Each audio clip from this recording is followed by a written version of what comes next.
Girl goes silent. When her uncle visits, doctor notices a mark and rushes to report the October morning air in Cedar Creek. Texas carried the familiar scent of mesquite and the distant hum of 18-wheelers rolling down Interstate 35.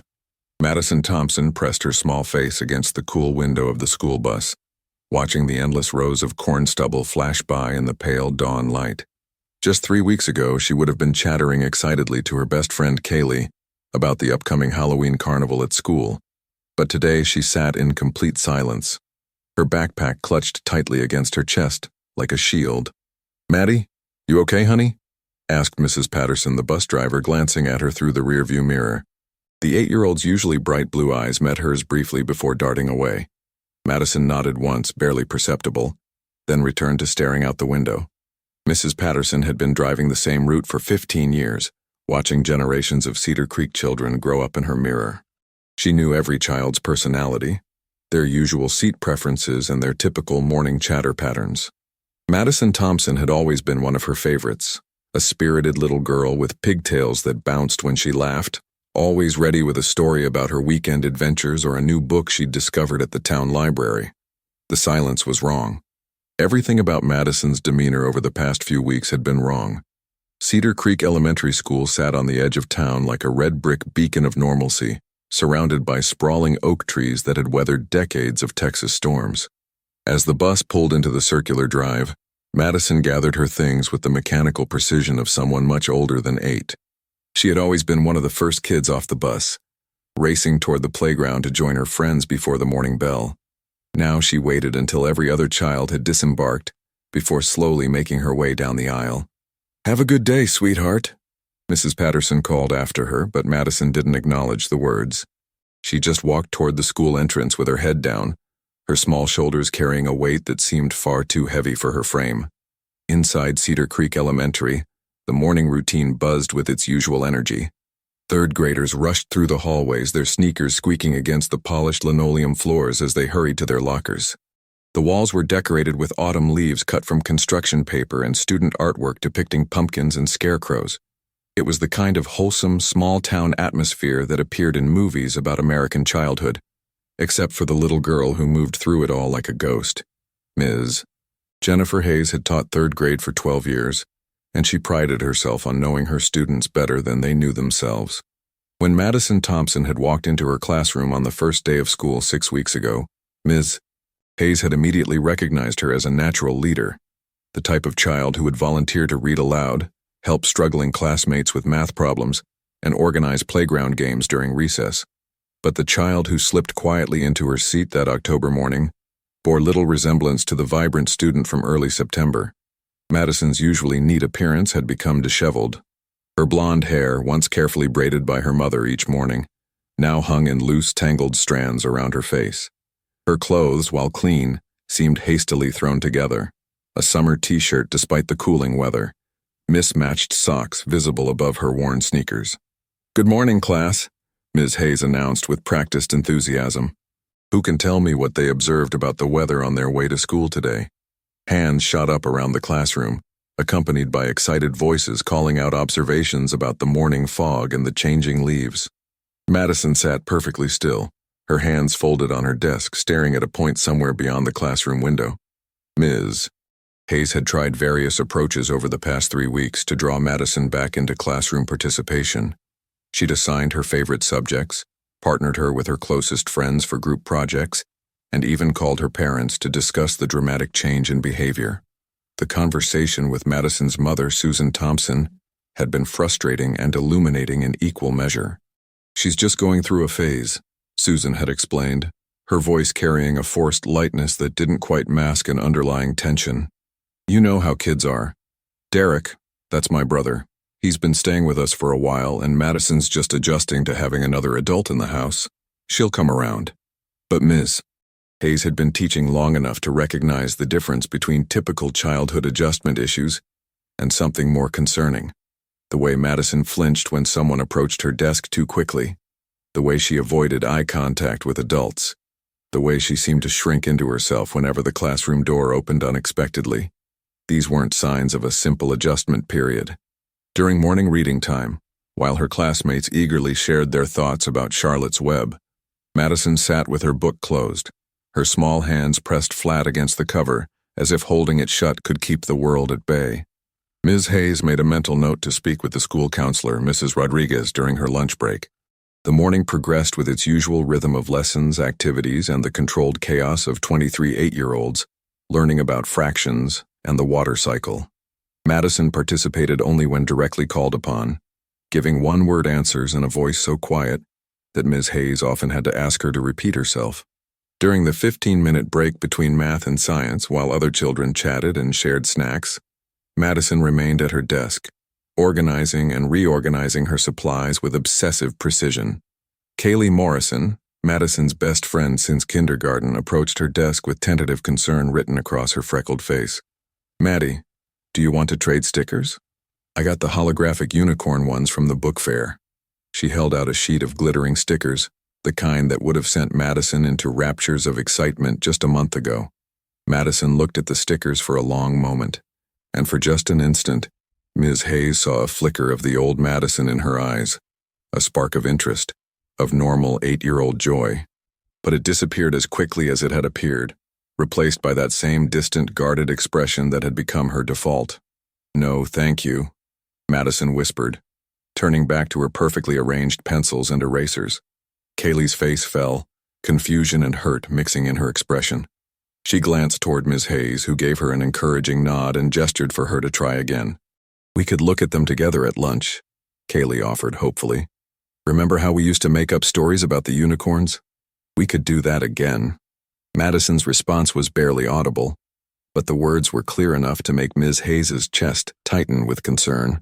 "I don't want to make up stories anymore." The rest of the morning passed without incident, but the weight of Madison's silence seemed to settle over the entire classroom like a heavy blanket. Even the other children, with their natural childhood resilience and adaptability, seemed to sense that something was fundamentally wrong with their classmate.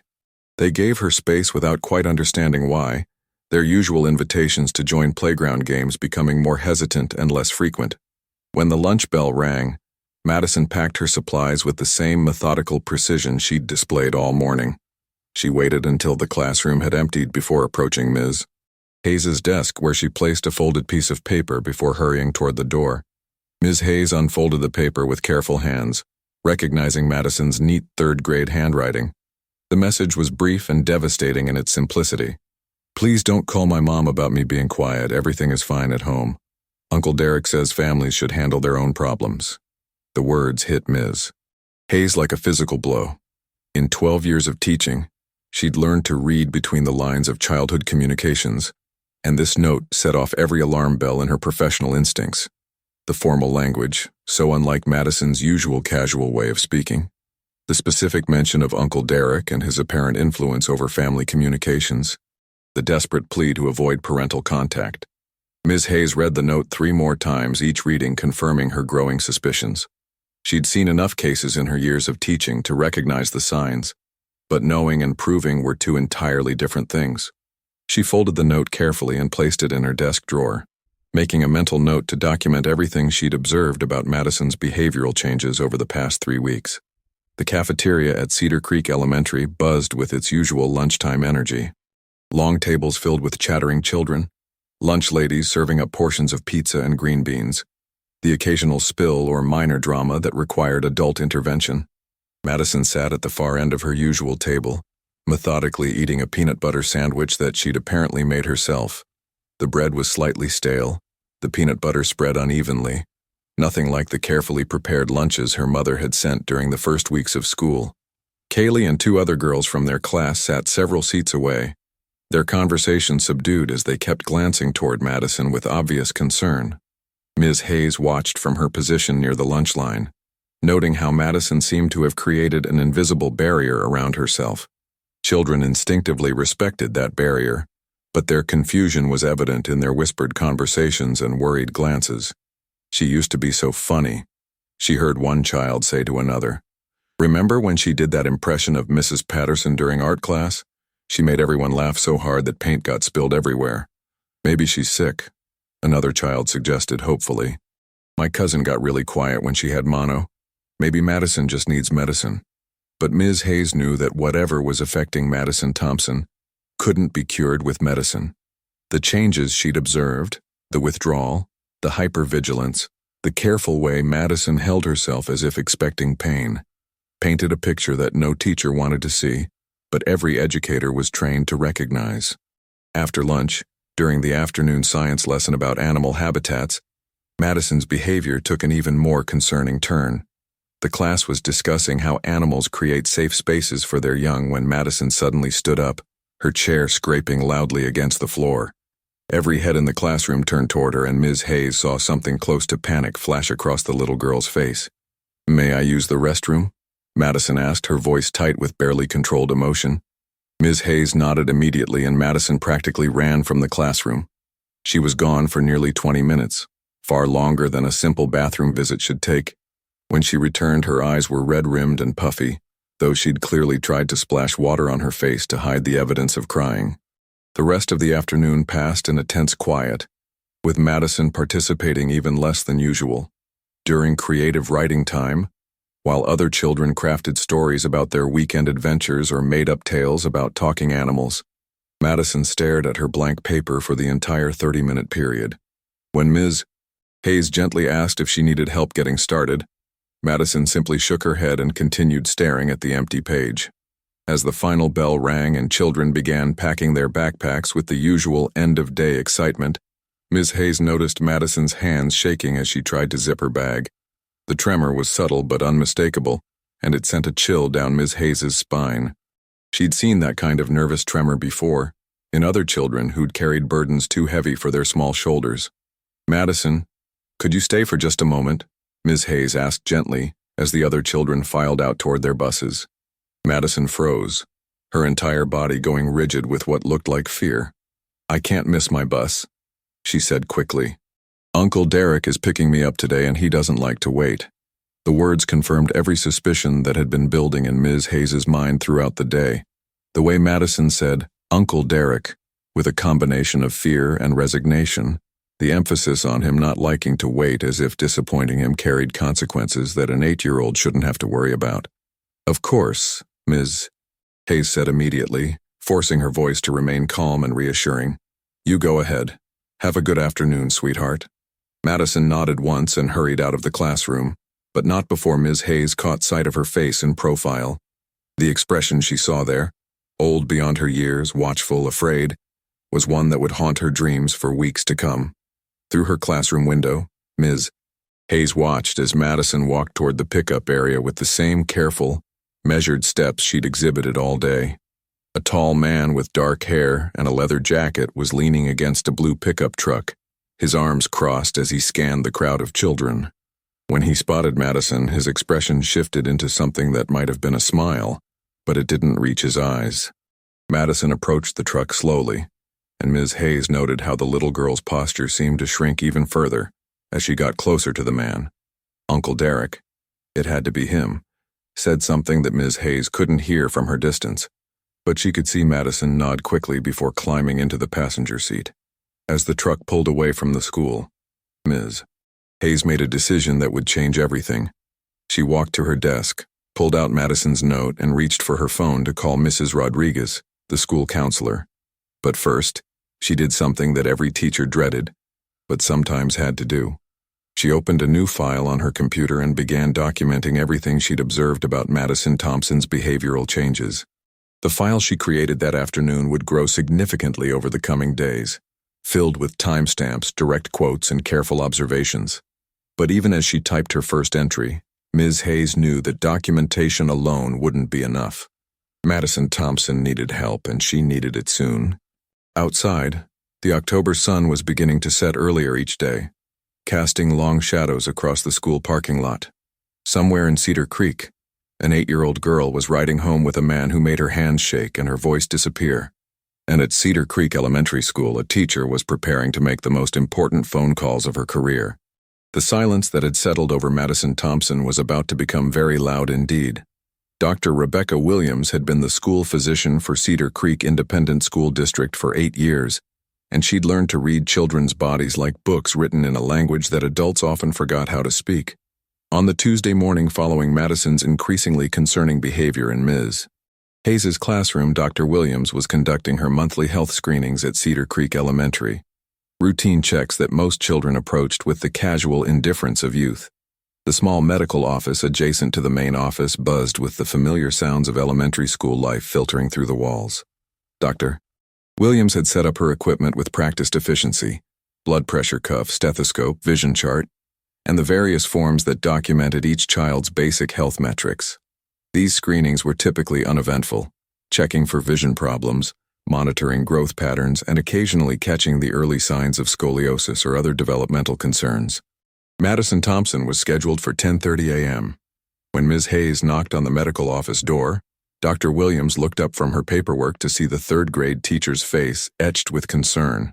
Behind her stood Madison, looking smaller than her 8 years, clutching a hall pass with both hands as if it were a lifeline. "Madison's here for her screening," Ms. Hayes said, her voice carrying undertones that Dr. Williams had learned to recognize after years of working with educators. There was something more than routine concern in the teacher's expression, a tightness around her eyes that suggested she'd been losing sleep over this particular child. "Of course," Dr. Williams replied warmly, gesturing toward the examination chair. "Come on in, Madison. Ms. Hayes, you can head back to class. I'll make sure Madison gets back safely." Ms. Hayes hesitated for a moment, her eyes meeting Dr. Williams's with an intensity that communicated volumes. "Please let me know if you need anything," she said, emphasizing the last word in a way that made Dr. Williams pay closer attention. After the door closed, Dr. Williams turned her attention to Madison, who had climbed onto the examination chair with careful, deliberate movements. The child sat perfectly still, her hands folded in her lap, her eyes focused on a point somewhere beyond Dr. Williams' shoulder. "How are you feeling today, Madison?" Dr. Williams asked, beginning with her standard approach, casual conversation designed to put children at ease. "Fine," Madison replied, her voice barely above a whisper. Dr. Williams had heard that particular tone before, the carefully neutral response of a child who had learned that saying too much could lead to trouble. She made a mental note while maintaining her friendly demeanor. "That's good to hear. I'm just going to check a few things today: your height, weight, blood pressure. Nothing that will hurt, I promise." Dr. Williams began with the routine measurements, noting that Madison's weight had dropped slightly since her last screening 6 months ago. Not dramatically, but enough to raise a small flag in her mind.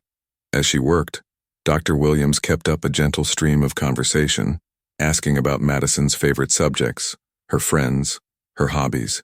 Most children responded to this approach with enthusiasm, eager to share their interests with a sympathetic adult. Madison answered in monosyllables, her responses so brief that Dr. Williams had to work to keep the conversation going. "I hear you're in Ms. Hayes's class," Dr. Williams said while checking Madison's blood pressure. "She's one of my favorites. I bet you're learning lots of interesting things." "Yes, ma'am," Madison replied, but her voice carried none of the excitement that typically accompanied 8-year-olds' discussions of school. It was when Dr. Williams moved to check Madison's reflexes that she first noticed something concerning. "I'm going to need you to roll up your sleeves so I can check your arms," she said gently. Madison's reaction was immediate and telling. She went completely rigid, her eyes widening with what looked like panic. "I'm cold," she said quickly. "Can I keep my sleeves down?" Dr. Williams paused, her professional instincts sharpening. It was October in Texas, and while the mornings were cooler, the medical office was comfortably warm. Madison's request was unusual enough to warrant attention, but Dr. Williams had learned to proceed carefully in situations like this. "I understand you might be chilly," Dr. Williams said softly, "but I do need to check your arms as part of the examination. It's important for me to make sure everything is healthy. I'll be very gentle, and it will only take a minute." Madison looked toward the door as if calculating whether she could make an escape. The fear in her eyes was unmistakable now, and Dr. Williams felt her heart rate accelerate as she recognized the signs she'd been trained to watch for. "Madison," Dr. Williams said, moving her chair closer and speaking in the calm, reassuring tone she'd perfected over years of working with frightened children. "I'm here to help you stay healthy and safe. Nothing you show me will get you in trouble, I promise." After what felt like an eternity, Madison slowly began to roll up her left sleeve. Dr. Williams maintained her neutral expression, but internally, She felt a familiar combination of professional concern and personal heartbreak as she saw what Madison had been hiding. On Madison's forearm, clearly visible against her pale skin, were 3 distinct bruises in various stages of healing. They were positioned in a pattern that Dr. Williams recognized immediately. Finger-shaped marks that suggested someone had grabbed Madison's arm with significant force. The bruises were approximately a week old based on their coloration, and they were accompanied by what appeared to be scratches on her wrist. Dr. Williams's training kicked in immediately. She documented what she saw with clinical precision while keeping her voice gentle and reassuring. "Madison, can you tell me how you got these marks on your arm?" Madison's eyes darted toward the door again, and when she spoke, her voice was barely audible. "I fell off my bike." It was the kind of explanation that might seem plausible to someone without medical training, but Dr. Williams had seen enough injuries to know that bike accidents didn't create finger-shaped bruising patterns on a child's forearm. She made careful notes while maintaining her caring demeanor. "That must have been a pretty scary fall," Dr. Williams said. "When did it happen?" Madison's hesitation was telling. "Last week. I don't remember what day." Dr. Williams gently examined Madison's right arm, finding similar bruising in a slightly different stage of healing. The pattern was consistent with someone gripping both of Madison's arms, possibly during a struggle or while restraining her. The clinical part of Dr. Williams' mind was already formulating her report, but the human part of her heart was breaking for the frightened child sitting before her. "Madison," Dr. Williams said carefully, "sometimes when children get hurt, they feel scared to talk about it. I want you to know that my job is to help keep you safe, and there are people who can help if someone is hurting you." The effect of her words was immediate. Madison's breathing became rapid and shallow, and tears began to well up in her eyes. "I'm not supposed to tell," she whispered.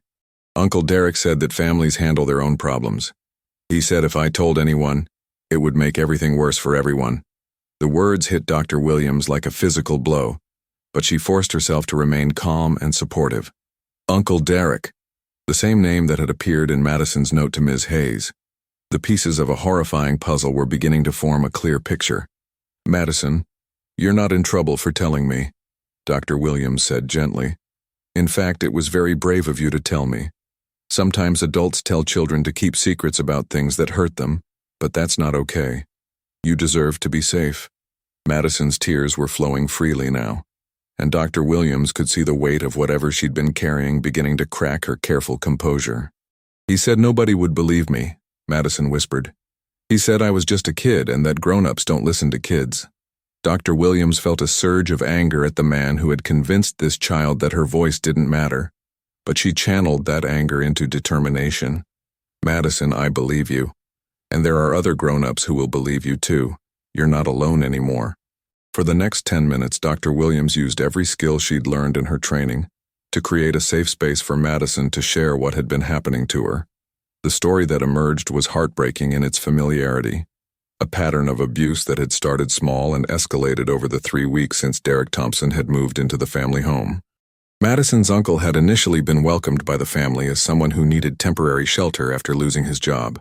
Madison's parents, Susan and David Thompson, had been happy to help Derek get back on his feet.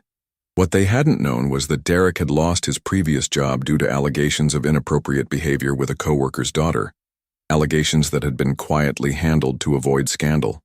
The abuse had started with seemingly innocent interactions, Derek offering to help Madison with her homework, volunteering to read her bedtime stories when her parents were busy, gradually inserting himself into aspects of her daily routine. Madison, who had always been taught to respect adults and be helpful to family members, had initially been grateful for the attention.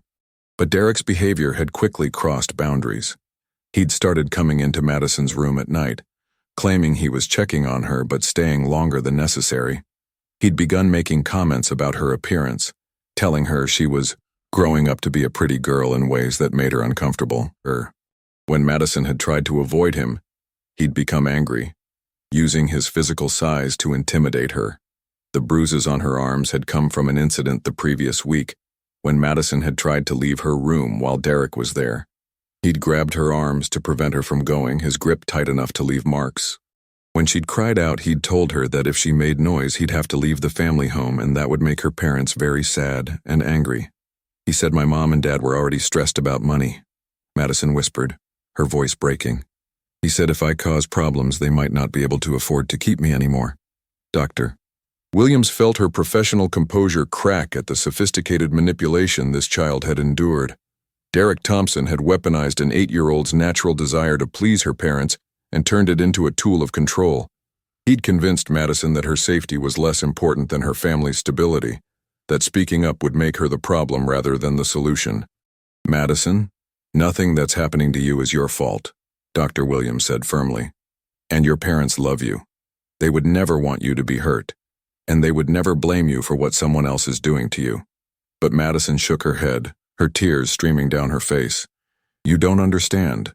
Uncle Derek said he'd tell everyone that I was lying, that I was trying to get attention. He said people would think I was a bad kid, and that my parents would be embarrassed by me. The psychological sophistication of the abuse was staggering. Derek had systematically isolated Madison from her support systems, convinced her that her voice didn't matter, and created a web of shame and fear that had effectively silenced her. The fact that she was finally speaking to Dr. Williams represented a breakthrough, but it also meant that the situation was likely escalating. As Madison continued to share her story, Dr. Williams carefully documented everything while maintaining her supportive presence. She learned that Derek's behavior had been escalating over the past week, with more frequent visits to Madison's room and increasingly inappropriate comments. Madison had started hiding in her closet at night, which explained her exhaustion and declining academic performance. The pattern was clear, and Dr. Williams knew that without intervention, Madison's situation would only get worse. She also knew that as a mandated reporter, she had both a legal and moral obligation to report what Madison had disclosed. But she also understood that the next few hours would be critical for Madison's safety and well-being. Madison, I need to ask you some important questions, Dr. Williams said gently. Is Uncle Derek supposed to pick you up from school today? Madison nodded, fresh tears starting to fall. He picks me up most days now. He said it was to help my parents, but I think he just wants to make sure I come straight home. Dr. Williams felt a chill run down her spine. The control Derek was exerting over Madison extended beyond the home environment into her school life. He was systematically isolating her from potential sources of help. Madison, I'm going to need to make some phone calls to people who can help keep you safe, Dr. Williams explained. This might mean that some things at home will change, but I promise you that the goal is to make sure you're protected. Madison's eyes widened with fear. Will I get in trouble? Will my parents be mad at me? No, sweetheart, Dr. Williams said firmly. You won't get in trouble. You've been very brave to tell me what's been happening. Sometimes when grown-ups learn that a child has been hurt, they need to take action to make sure it doesn't happen again. That's not because you did anything wrong. It's because it's the right thing to do. Dr. Williams knew that the next few hours would be crucial. She needed to contact Child Protective Services, inform the school administration, and potentially coordinate with law enforcement. But first, she needed to ensure Madison's immediate safety. The weight of what she'd learned sat heavily on Dr. Williams's shoulders as she prepared to make the phone calls that would change everything for Madison Thompson.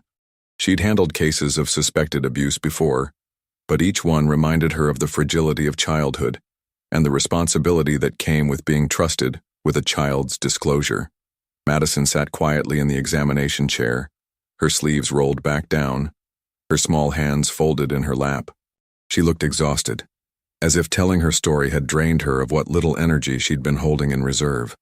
But there was also something different in her posture, a subtle shift that suggested the burden of secrecy was no longer hers alone to carry.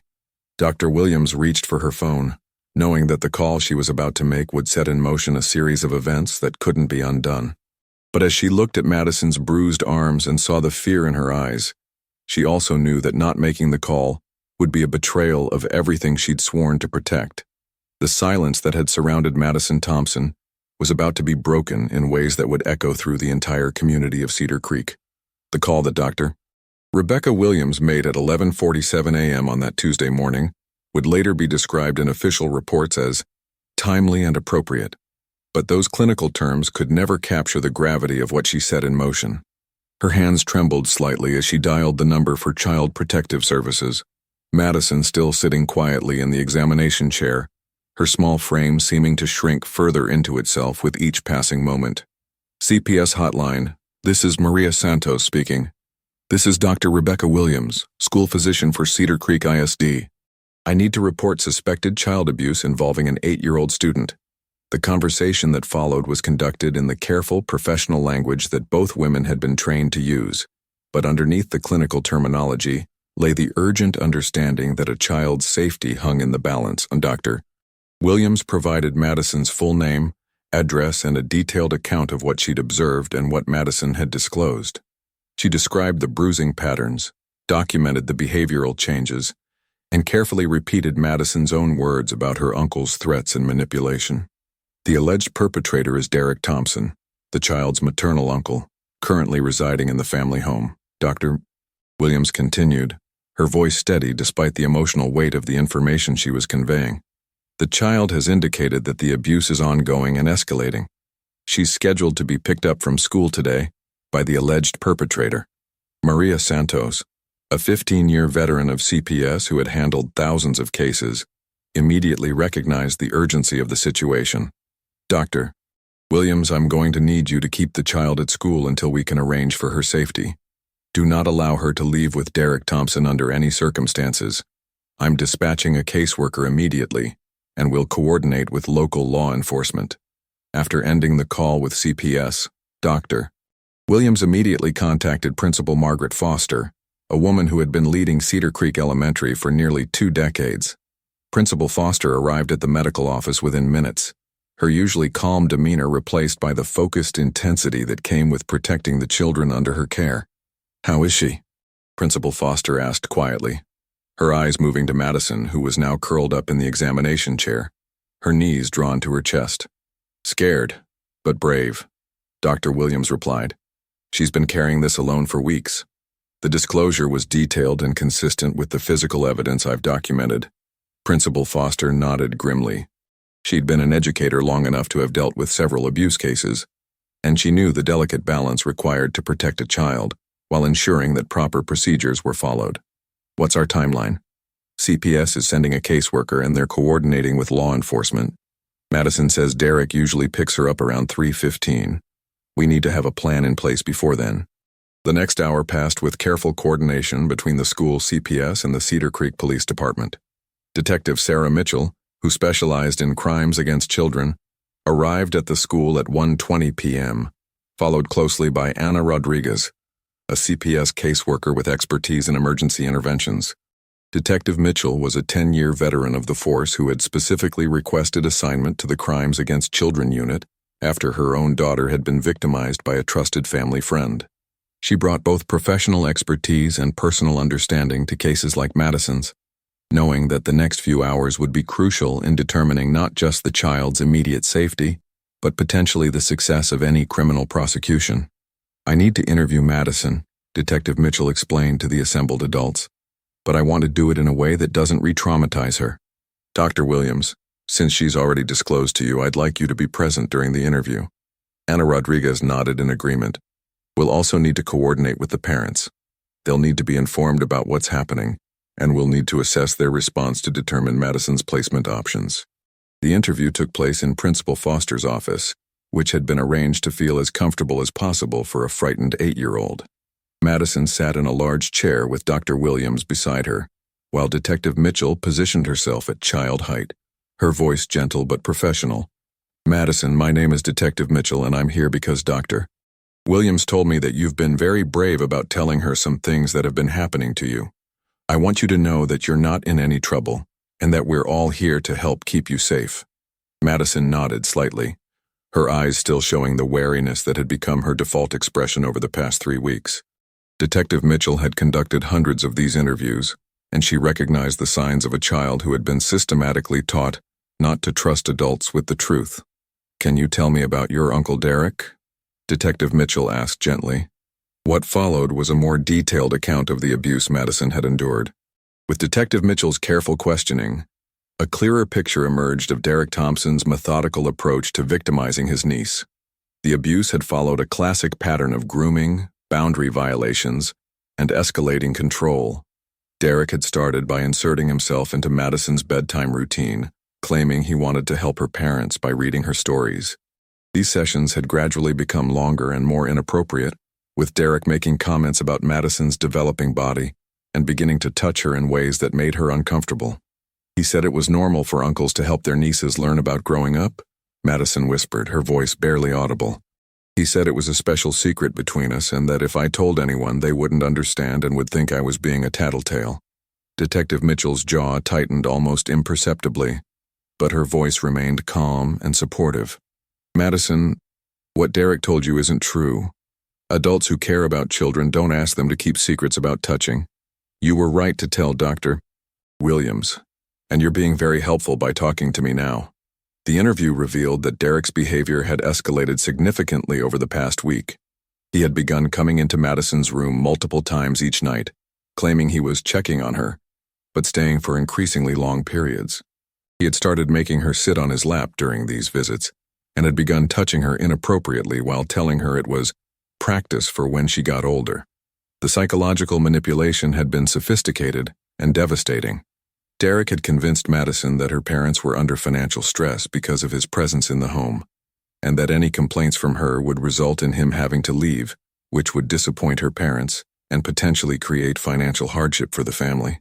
He said Mom and Dad were already worried about money because Dad's hours got cut at work. Madison explained, tears streaming down her face. He said if I made problems, they might not be able to afford to keep taking care of me, and I might have to go live somewhere else. Dr. Williams felt her heart break anew at the sophisticated level of manipulation this child had endured. Derek had weaponized Madison's natural love for her parents and her desire to be helpful, turning those positive qualities into tools of control and silence. Detective Mitchell continued her questioning with careful precision, documenting not just what had happened to Madison, but also Derek's specific words and threats. This information would be crucial for building a criminal case, but more importantly, it helped paint a clear picture of the ongoing danger Madison faced. Madison, you mentioned that Uncle Derek picks you up from school. Does he always drive you straight home? Madison shook her head. Sometimes we stop places.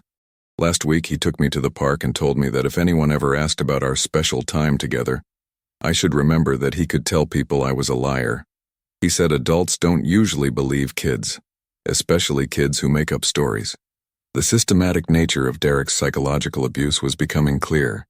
He had not only victimized Madison physically, but had also carefully constructed a web of fear and shame designed to ensure her silence. The fact that he was now controlling her transportation to and from school suggested that his control was expanding and that the risk to Madison was escalating. At 2:45 p.m., 30 minutes before Derek was scheduled to pick up Madison, the coordinated response plan went into action. Detective Mitchell positioned herself in an unmarked car in the school parking lot, while uniformed officers were stationed nearby but out of sight. Anna Rodriguez remained in the school with Madison, and Principal Foster prepared to handle what was certain to be a difficult conversation with Derek Thompson. At exactly 3:15 p.m., Derek's blue pickup truck pulled into the school's circular drive. Detective Mitchell observed him from her position, noting his casual demeanor as he leaned against his truck and lit a cigarette.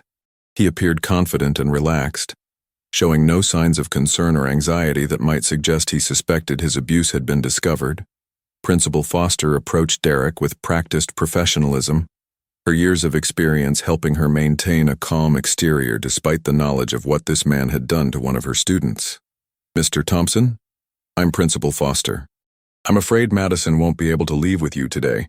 There's been a situation that requires us to keep her at school for a while longer. Derek's demeanor changed immediately. The casual confidence disappeared, replaced by wariness and irritation. What kind of situation? Madison's parents didn't say anything to me about any problems. I'm going to need you to come inside so we can discuss this properly, Principal Foster said, her tone remaining professional but firm. Derek hesitated, his eyes scanning the school parking lot. Detective Mitchell could see him calculating, weighing his options.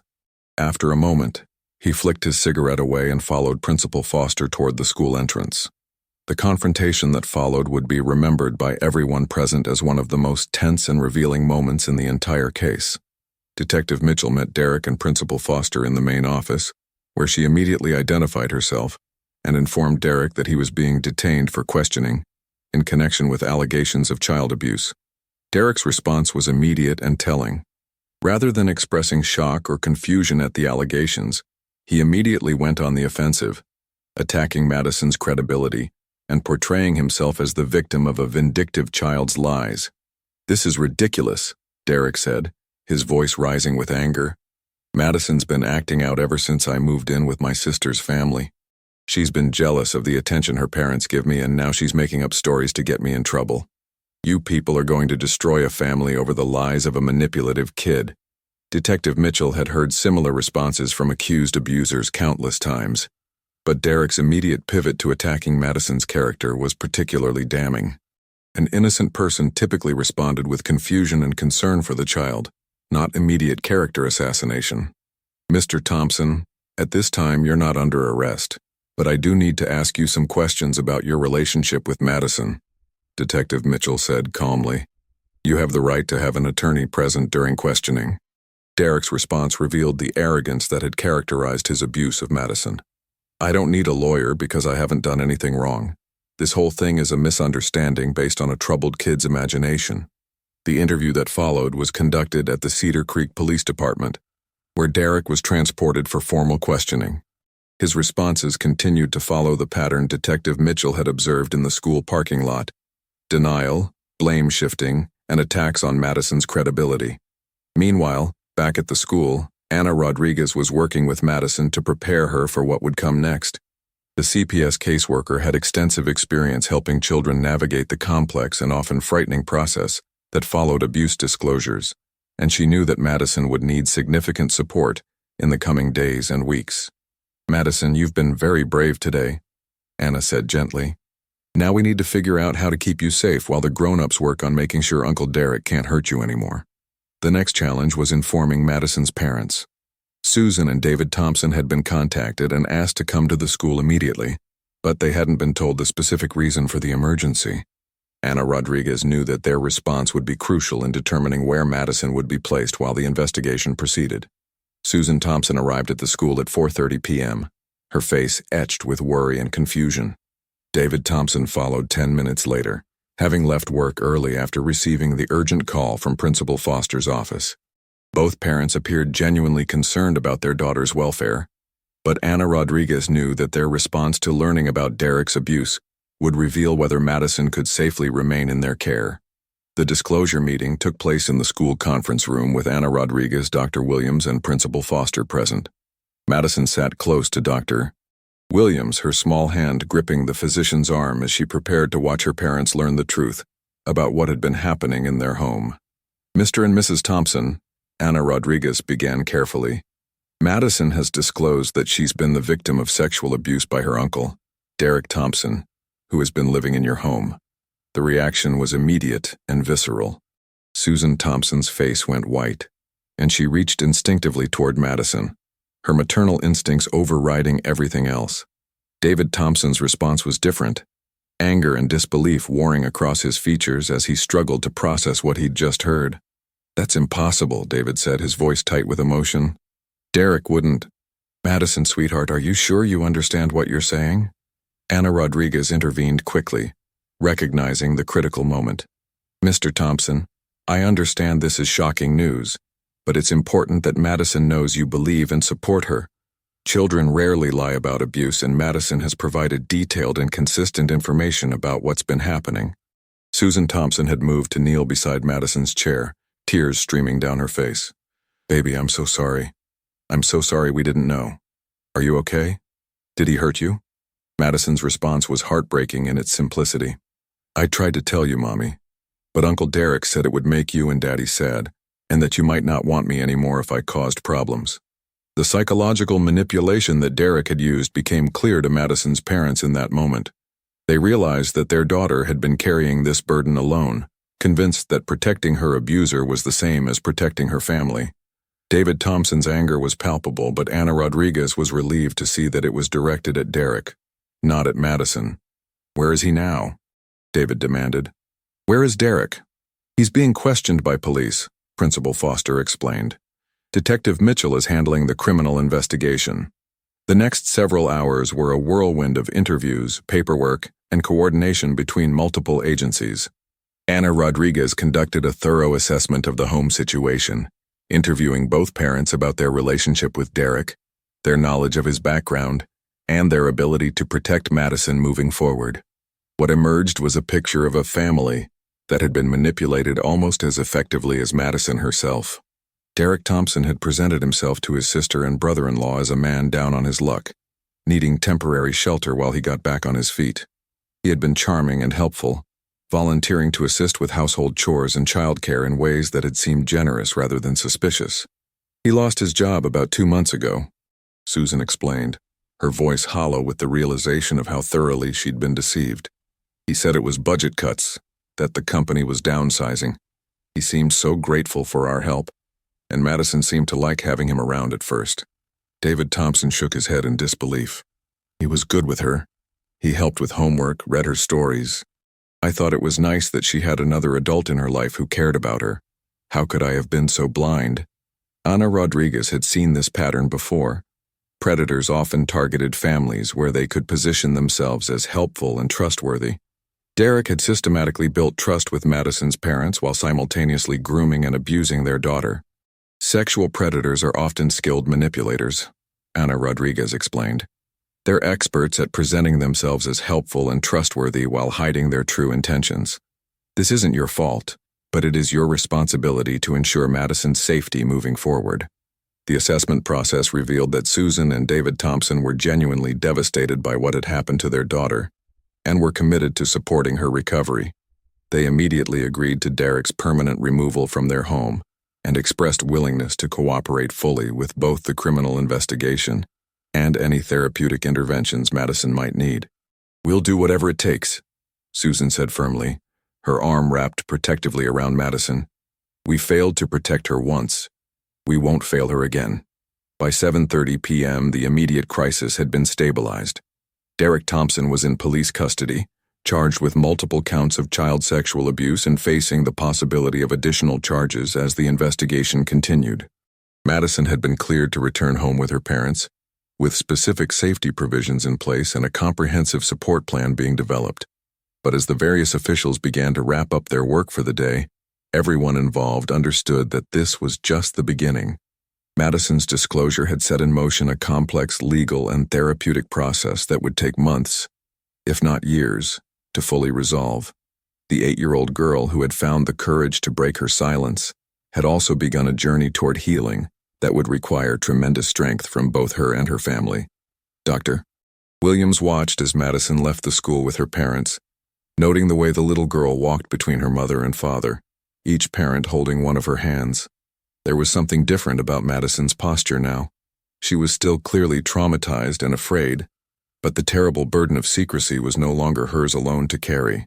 The silence that had nearly consumed Madison Thompson had been broken, but the echoes of what she'd endured would reverberate through her life, her family, and the entire Cedar Creek community for a long time to come. As the school emptied and the last of the officials departed, Cedar Creek Elementary returned to its usual quiet. But everyone who had been involved in that day's events knew that nothing would ever be quite the same again. A child's courage had exposed a predator, but it had also revealed the fragility of the systems designed to protect the most vulnerable members of society. The real work, the work of helping Madison heal and ensuring that justice was served, was just beginning. 3 months after Madison Thompson's disclosure, the case against Derek Thompson had become one of the most closely watched criminal proceedings in Cedar Creek's history. The small Texas town, where everyone knew everyone else's business, found itself grappling with the uncomfortable reality that a predator had been living among them, hiding behind the facade of a down-on-his-luck family man. District Attorney Caroline Martinez had been prosecuting crimes for 15 years, but cases involving child victims always demanded her most careful attention. The evidence against Derek Thompson was substantial. Madison's detailed and consistent disclosure, the documented physical evidence, and the testimony of multiple witnesses who had observed the behavioral changes that had led to the discovery of the abuse. But DA Martinez knew that child abuse cases were never simple, and that the path to justice would be fraught with challenges. Derek Thompson had initially maintained his innocence, hiring an aggressive defense attorney who specialized in discrediting child witnesses. Attorney Robert Kellerman had a reputation for taking on controversial cases, and using every legal strategy available to create reasonable doubt in the minds of jurors. His approach in Derek's case was predictable but nonetheless disturbing. He planned to portray Madison as a troubled child prone to fantasy and manipulation. Children Madison's age are highly suggestible, Kellerman argued during a pretrial hearing. They can be coached or influenced by leading questions from well-meaning but misguided adults. My client is the victim of a rush to judgment based on the unreliable testimony of a child who has been contaminated by improper interview techniques. D.A. Martinez had anticipated this line of defense and had spent months building a case that went far beyond Madison's testimony. She had assembled a team of expert witnesses, including child psychologists, medical experts, and specialists in trauma response, all of whom would testify to the consistency and credibility of Madison's account. Dr. Jennifer Hayes, a forensic psychologist who specialized in child trauma, had conducted extensive interviews with Madison, using protocols specifically designed to minimize suggestion and maximize reliability. Her assessment would be crucial to the prosecution's case. Madison's disclosure exhibits all the characteristics of authentic trauma reporting, Dr. Hayes explained during her deposition. The details are consistent across multiple interviews. She includes sensory information that would be difficult for a child to fabricate, and her emotional responses are entirely consistent with someone who has experienced the trauma she describes. But building a strong case was only one part of the challenge facing the prosecution. The other, equally important aspect was protecting Madison from further trauma during the legal process. 8-year-old children were not designed to withstand the adversarial nature of criminal proceedings, and D.A. Martinez was determined to minimize Madison's exposure to additional harm. Texas law allowed for certain accommodations when child witnesses were involved in sexual abuse cases. Madison would be permitted to testify via closed-circuit television, sparing her from having to face Derek directly in the courtroom. Her testimony would also be limited to essential elements, with much of her disclosure being presented through the testimony of the adults she had originally told. The weeks leading up to Derek's trial were difficult for the entire Thompson family. Madison was receiving counseling from Dr. Patricia Williams, a child therapist who specialized in helping young victims of sexual abuse. The therapy sessions were helping Madison process her trauma, but they also required her to revisit painful memories on a regular basis. Healing isn't linear, Dr. Williams explained to Madison's parents during one of their regular consultation sessions.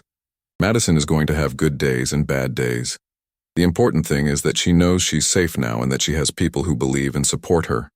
Susan and David Thompson had also begun attending counseling both individually and as a couple.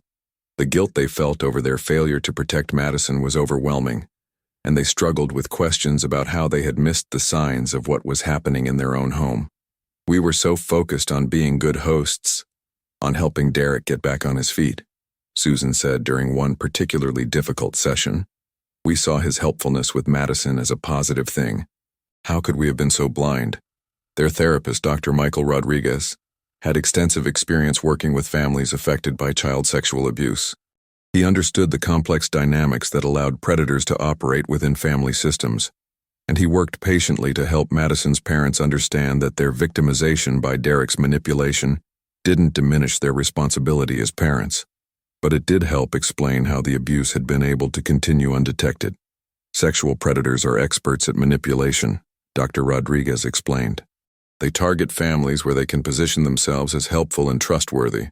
Derek didn't just abuse Madison. He manipulated your entire family system to create the conditions that allowed the abuse to continue.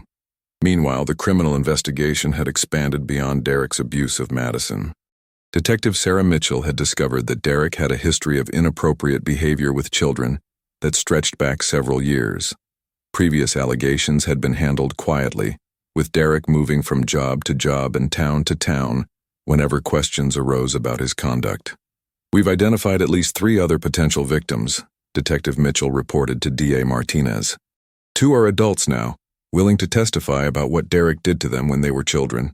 The 3rd is a 12-year-old girl from Derek's previous town of residence.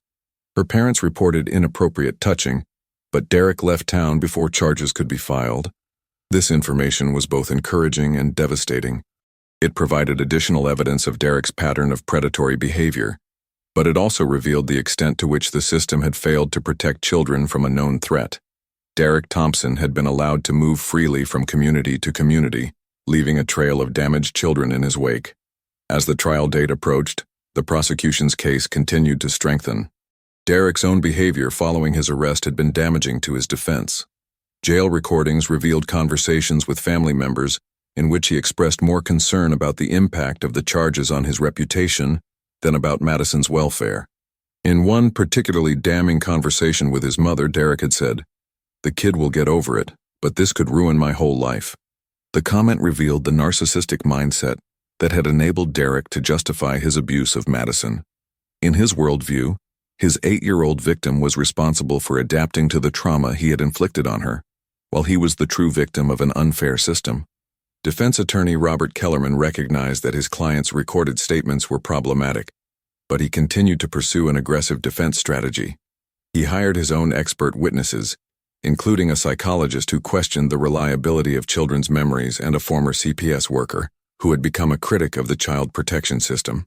"The system is designed to believe children at all costs," Kellerman argued in pretrial motions. "There's no room for skepticism or critical analysis when a child makes an allegation. My client is presumed guilty from the moment an accusation is made." But DA Martinez had seen this strategy before, and she was prepared to counter it with solid evidence and expert testimony. She had also made a decision that would prove crucial to the case. She would not put Madison through the trauma of cross-examination by Kellerman. Instead, she would rely on the testimony of the adults Madison had disclosed to, along with the substantial physical and circumstantial evidence that supported Madison's account. The trial began on a cold February morning, nearly 4 months after Madison's initial disclosure to Dr. Rebecca Williams. The courthouse in Cedar Creek was packed with community members, media representatives, and family members from both sides. The case had attracted regional attention, with several advocacy organizations monitoring the proceedings as a test of the justice system's ability to protect child victims. Judge Patricia Hernandez, who had been presiding over criminal cases for 12 years, was acutely aware of the significance of the trial. She had handled several child abuse cases during her tenure, and she understood the delicate balance required to ensure both a fair trial for the defendant and protection for the child victim.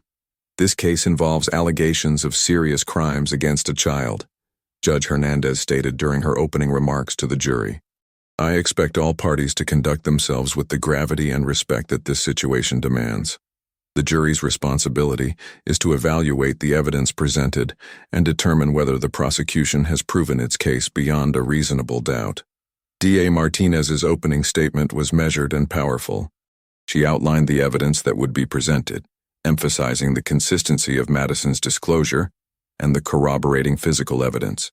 She also prepared the jury for the defense's likely strategy of attacking Madison's credibility. "The defense will try to convince you that an 8-year-old child fabricated detailed allegations of sexual abuse," Martinez said, her voice carrying both professional authority and genuine emotion.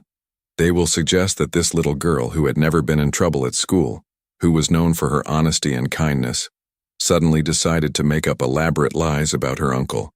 I ask you to consider how likely that scenario really is." Robert Kellerman's opening statement followed the expected pattern of attacking the prosecution's case and Madison's credibility. He portrayed Derek as a victim of overzealous investigators and a child whose imagination had been corrupted by leading questions and adult suggestions. "My client is an innocent man who has been railroaded by a system that has forgotten the presumption of innocence," Kellerman argued. "The so-called evidence in this case consists of the unreliable statements of a child who has been coached and influenced by adults with their own agendas." The prosecution's case unfolded over the course of 5 days, with witness after witness testifying to the changes they had observed in Madison's behavior and the credibility of her disclosure. Ms. Hayes, Madison's teacher, described the dramatic transformation in Madison's personality and academic performance. Dr. Rebecca Williams provided detailed testimony about the physical evidence she had observed and Madison's emotional state during the disclosure. Detective Sarah Mitchell testified about her interview with Madison and the investigation that had followed. She described Derek's behavior during questioning and the additional evidence that had been uncovered about his history of inappropriate behavior with children.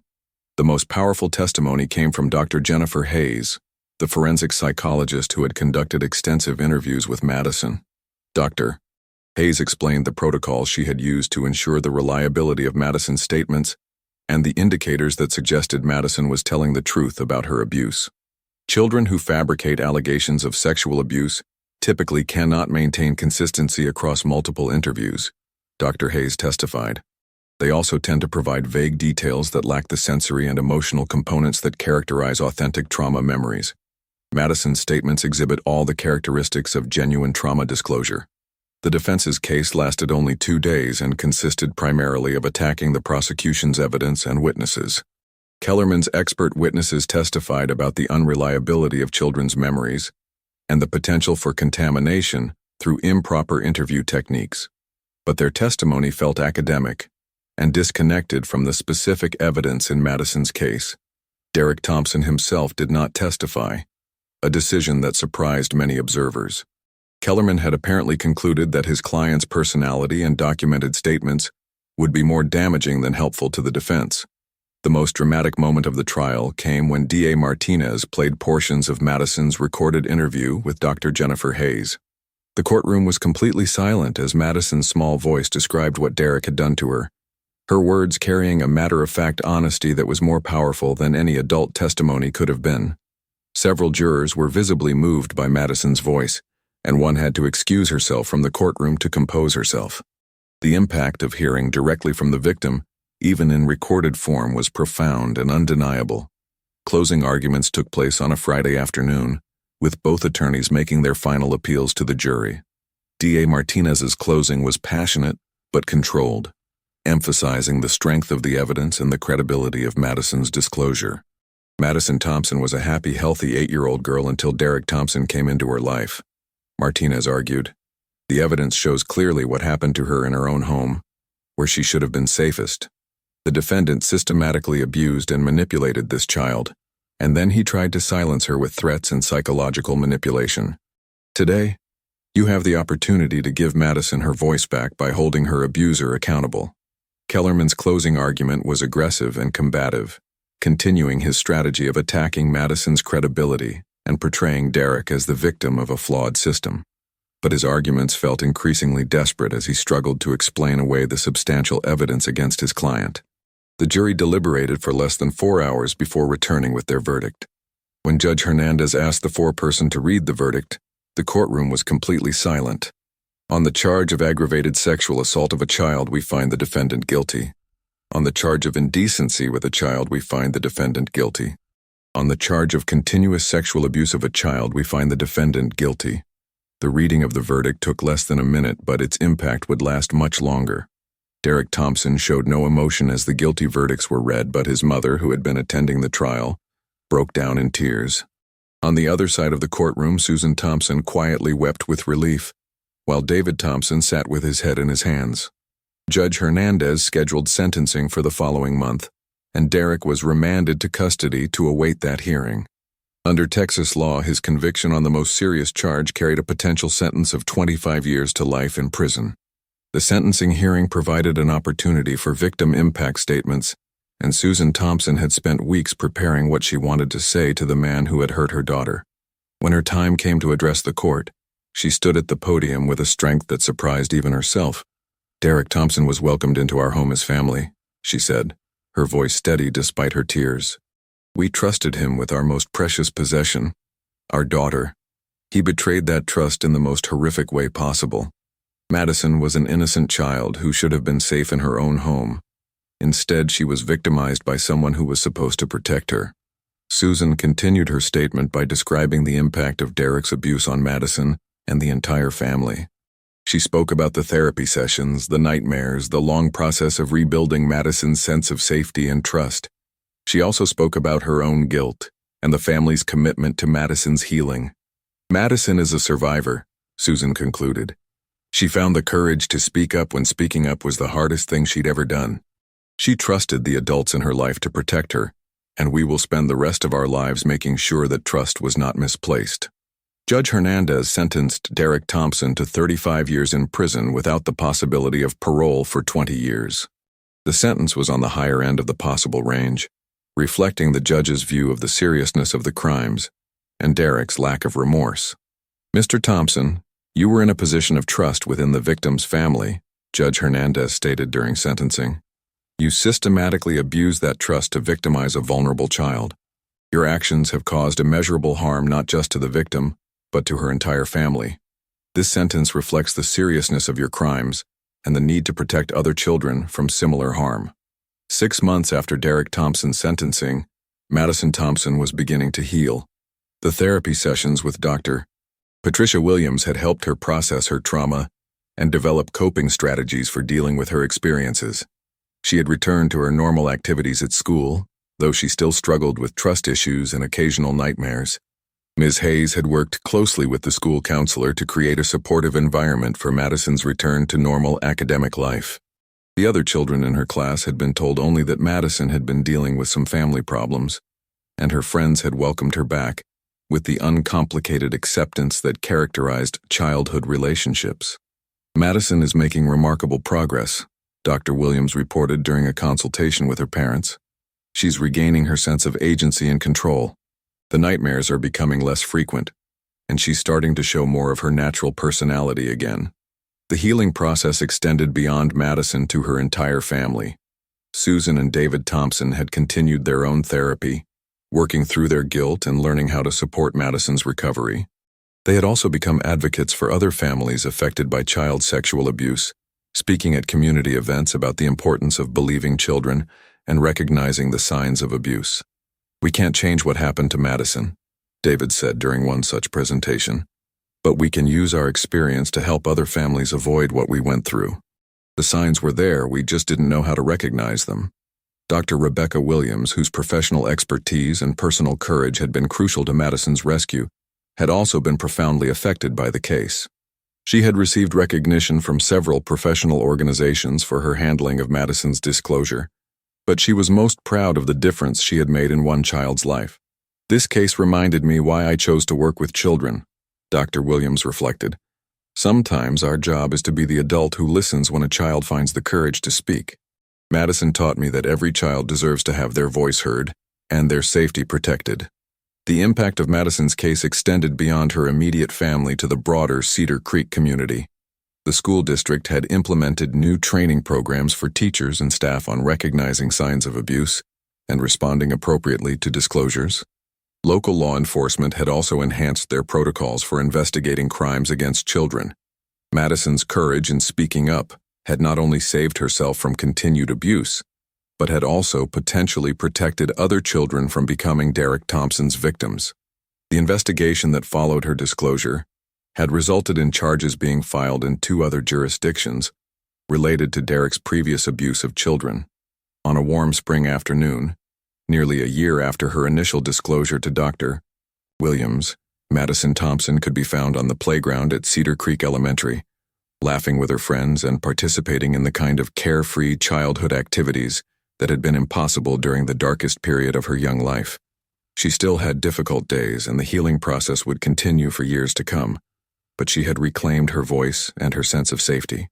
The silence that had nearly consumed Madison Thompson had been transformed into a powerful testimony to the resilience of the human spirit and the importance of speaking truth to power. Her story had become a reminder that children deserve to be believed, protected, and supported, and that the adults in their lives have a moral obligation to listen when they find the courage to speak.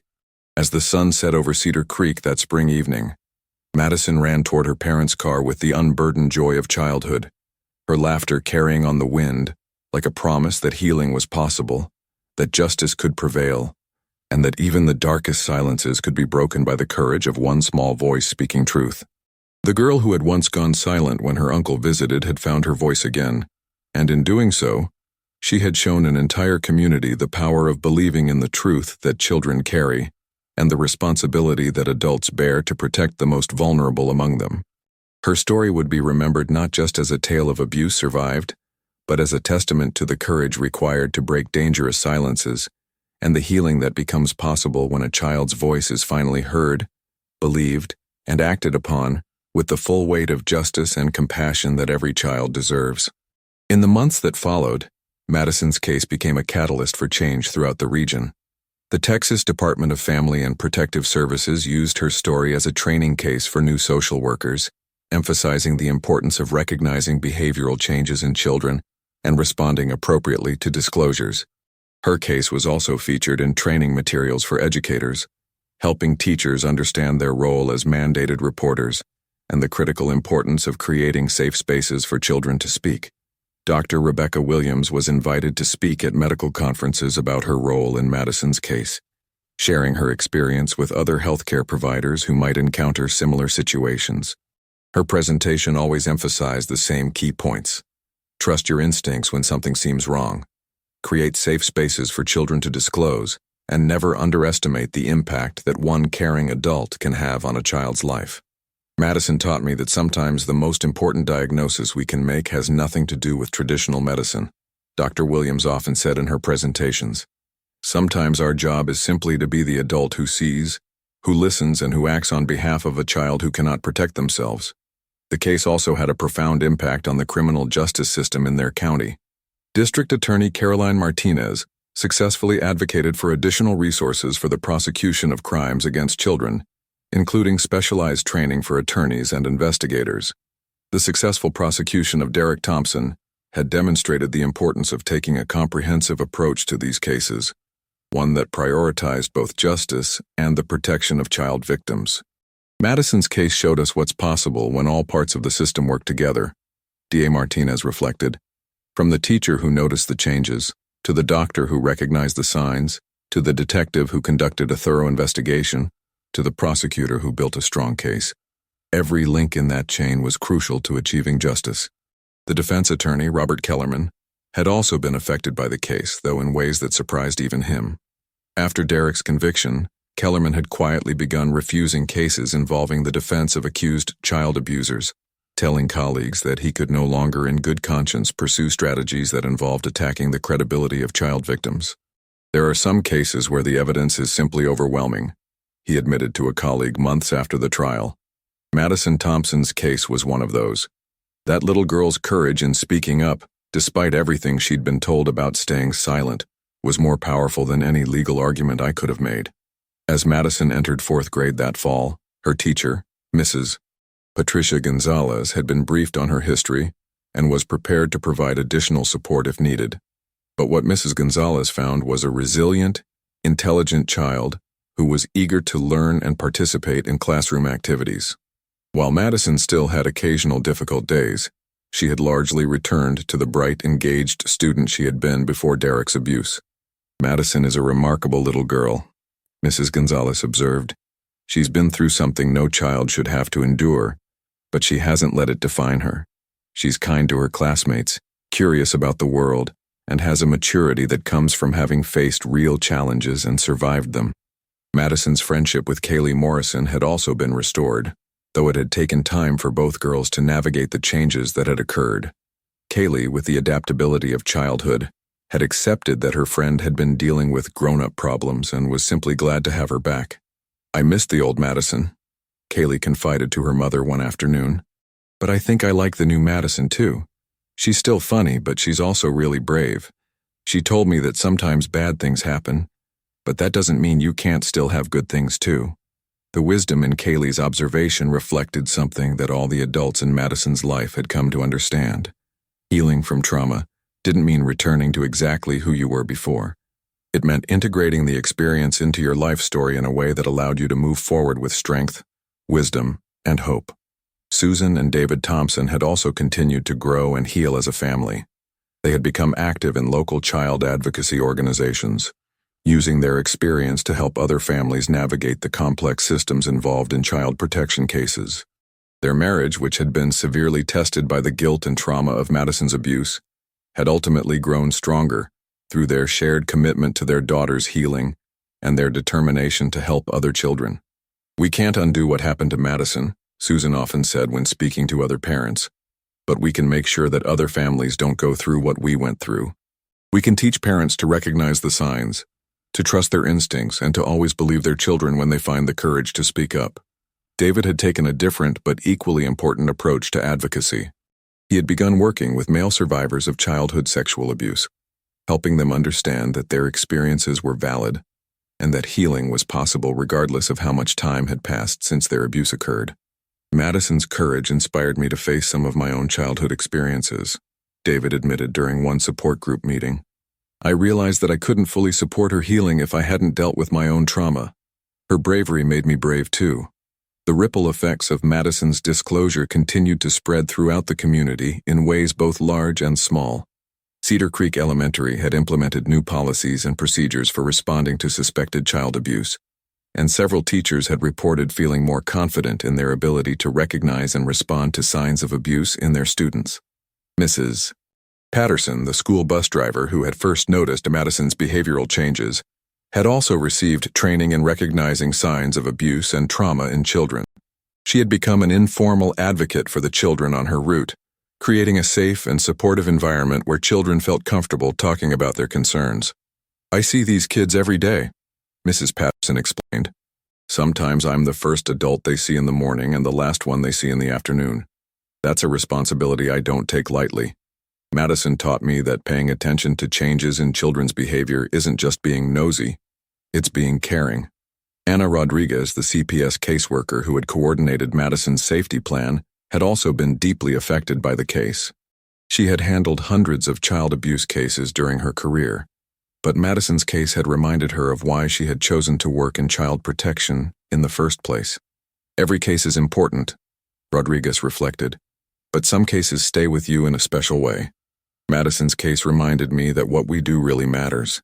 When we respond quickly and appropriately to a child's disclosure, we can change the entire trajectory of that child's life." Detective Sarah Mitchell had been promoted to sergeant partly based on her excellent work on Madison's case, but she was most proud of the trust that Madison had placed in her during the investigation. She had remained in contact with the family, occasionally checking in to see how Madison was doing and to provide updates on Derek's incarceration. "Building trust with child victims is one of the most important parts of my job," Detective Mitchell often told new officers. "Madison taught me that children are incredibly resilient, but they're also incredibly vulnerable. Our job is to create space for their resilience to flourish while protecting them from further harm." Dr. Patricia Williams, Madison's therapist, had also been profoundly impacted by her work with Madison and her family. She had watched Madison transform from a frightened, traumatized child into a confident, hopeful young girl, and the experience had reinforced her belief in the human capacity for healing and growth. "Madison's recovery has been remarkable," Dr. Williams noted in her final report. "She has processed her trauma in age-appropriate ways and has developed healthy coping mechanisms for dealing with difficult emotions. Most importantly, she has learned that she has a voice and that her voice matters."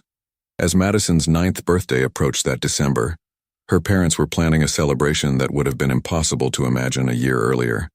Madison had requested a party with all her friends, including several new friendships she had formed since returning to her normal activities.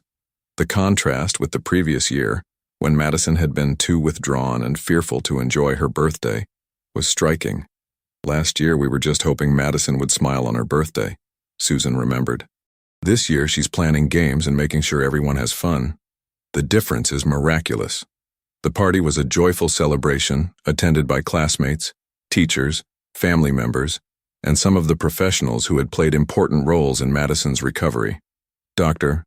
Williams, Detective Mitchell, and Anna Rodriguez had all been invited, and their presence served as a reminder of the network of support that had made Madison's healing possible. During the party, Madison stood up to make a brief speech, something she had requested to do. Her words were simple but powerful, reflecting a wisdom that came from having faced real challenges and emerged stronger. "I want to thank everyone for helping me when I was scared and for believing me when I told the truth," Madison said, her voice clear and confident. "I learned that even when bad things happen, there are always good people who want to help. And I learned that my voice is important and I should never be afraid to use it."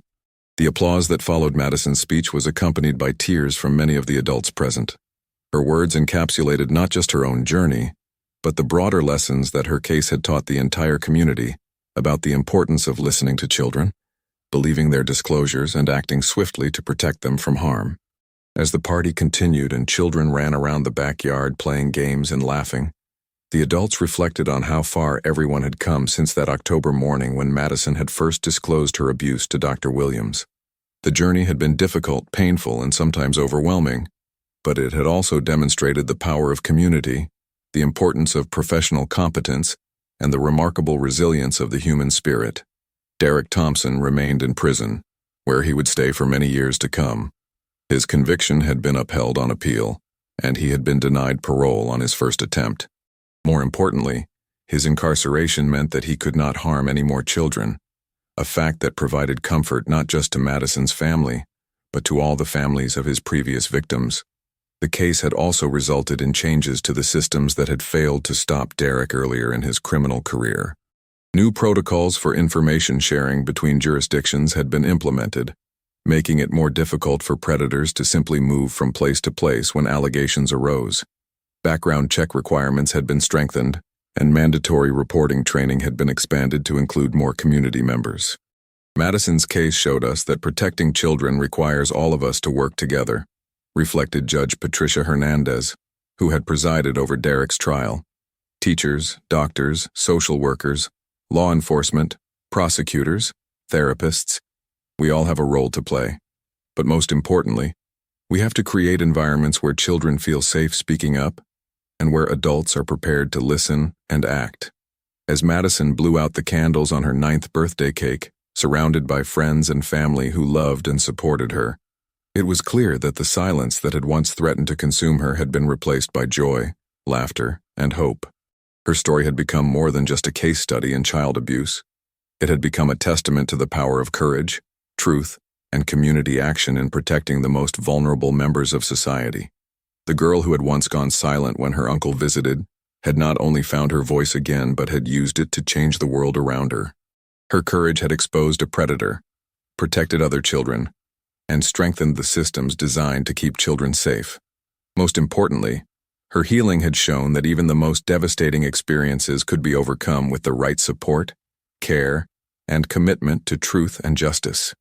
Madison Thompson's story would continue to inspire and educate for years to come, serving as a reminder that every child's voice matters and that adults have a fundamental responsibility to listen, believe, and act when children find the courage to speak their truth.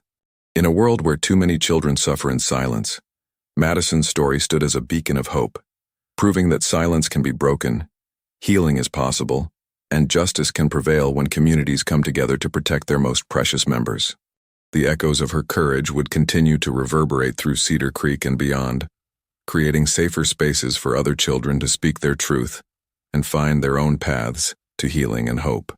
What did you think about Madison's incredible journey from silence to courage? Her story reminds us of the power of speaking up and the importance of believing children when they find the strength to tell their truth.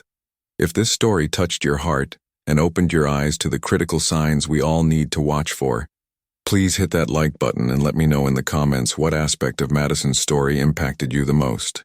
Your engagement helps stories like these reach more people who need to hear them. Don't forget to subscribe and ring that notification bell so you never miss our powerful true stories that shed light on important issues affecting families everywhere. Together we can create a community that protects and believes our children. Thank you for watching, and I'll see you in the next story.